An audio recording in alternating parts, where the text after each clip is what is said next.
Why is Mozart a phenomenon no one has ever been able to repeat? Everyone knows his name. An aura of the superhuman surrounds him. And yet, the deeper you go into his story, the more you realize. The real Mozart is far more shocking than the legend. Subscribe now to uncover even more secrets and stories from the world of music.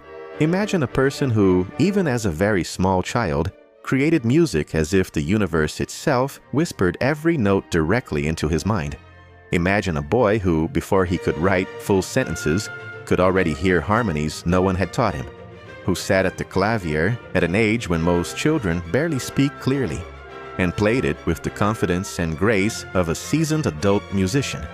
Imagine a child who, by the time others were still learning the alphabet, had already traveled across Europe performing before kings and queens, astonishing courts with a talent that defied logic and understanding. This is not a fairy tale, not mythology, not poetic exaggeration.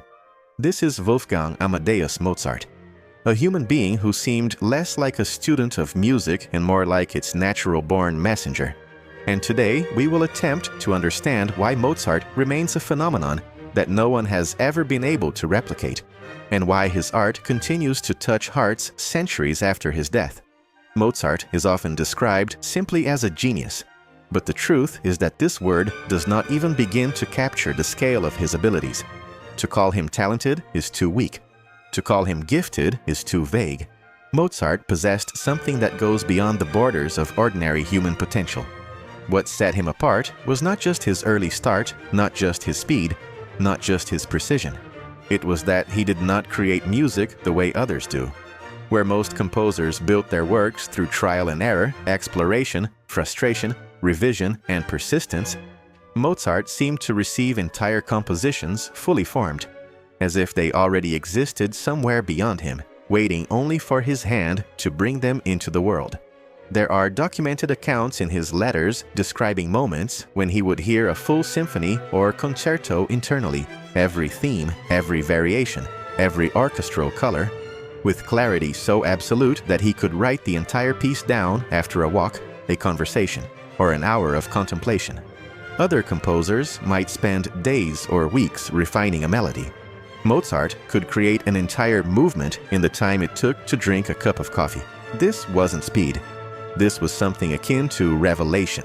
But let's move deeper. Why does Mozart's music affect us so powerfully?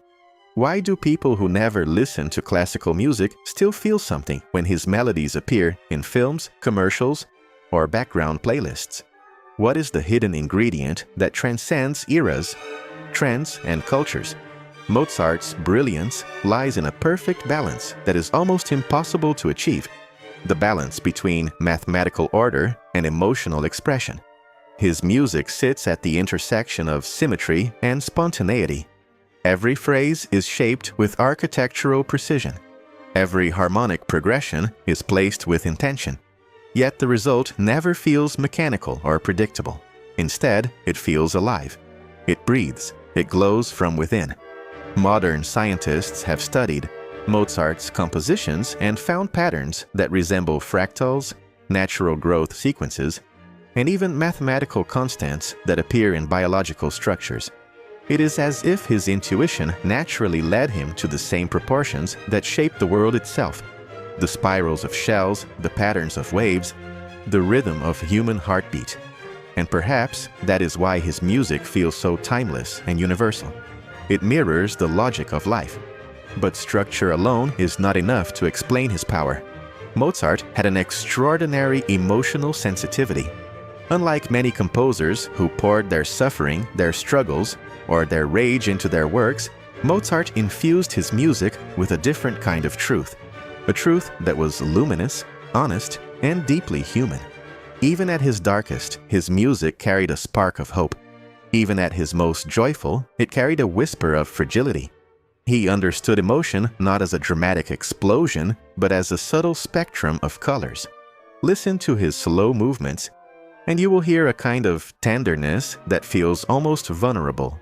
Listen to his fast movements, and you will feel a playful spirit, a childlike curiosity that never vanished, even as he faced illness, financial hardship, and personal loss. Mozart lived a life full of challenges, yet his music rarely collapses into despair. Instead, it transforms sadness into beauty, fear into acceptance, longing into grace. But let's return to the bigger question. Why has no one been able to recreate his phenomenon? It is not because we lack talented musicians today. There are many extraordinary performers, many brilliant composers, many dedicated scholars who devote their lives to studying music. The reason lies elsewhere. Mozart combined in one person qualities that almost never appear together. He had the natural intuition of a prodigy, the discipline of a trained master, the emotional openness of a poet, and the analytical mind of a mathematician.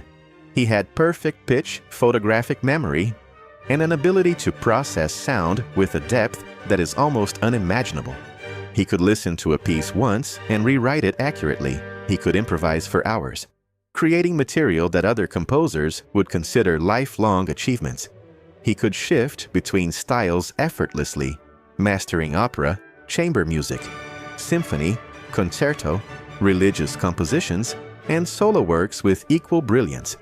But maybe the most important thing is that Mozart did not think of music as a task. He did not approach it as a craft or a performance. For him, music was simply the natural state of his being. He lived in it the way fish live in water. For others, music is a language they learn. For Mozart, music was the language he was born speaking. And this is why his compositions feel less like works of art and more like windows into something profound. When we hear Mozart, it doesn't feel like someone is trying to impress us. It feels like someone is telling us the truth, gently, sincerely, without ego, without force. His music does not demand attention. It invites it. It does not shout. It glows. Even today, centuries later, musicians describe Mozart's scores as deceptively challenging. They sound simple, almost effortless. Yet performing them with true artistry requires extraordinary control, sensitivity, and understanding. Other composers may overwhelm the performer with complexity. Mozart exposes them. Every mistake becomes obvious. Every weakness becomes visible. His music demands honesty not only from the listener, but from the performer.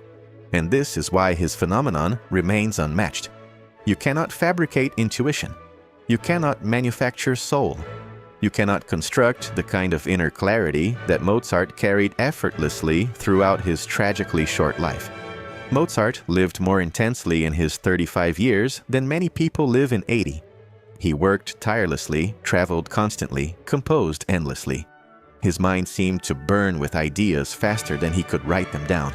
And yet, despite the hardships, the illnesses, the pressures, and the expectations, he never lost the lightness that defines his music. Even in his final work, the Requiem, where darkness meets destiny, you can still feel the glow of compassion, the softness of humanity. This ability to touch the deepest corners of the human heart, gently, honestly, beautifully, is what makes Mozart truly irreplaceable. And perhaps this is the real secret behind his phenomenon. Mozart did not write music for the mind or the ear alone. He wrote for the soul.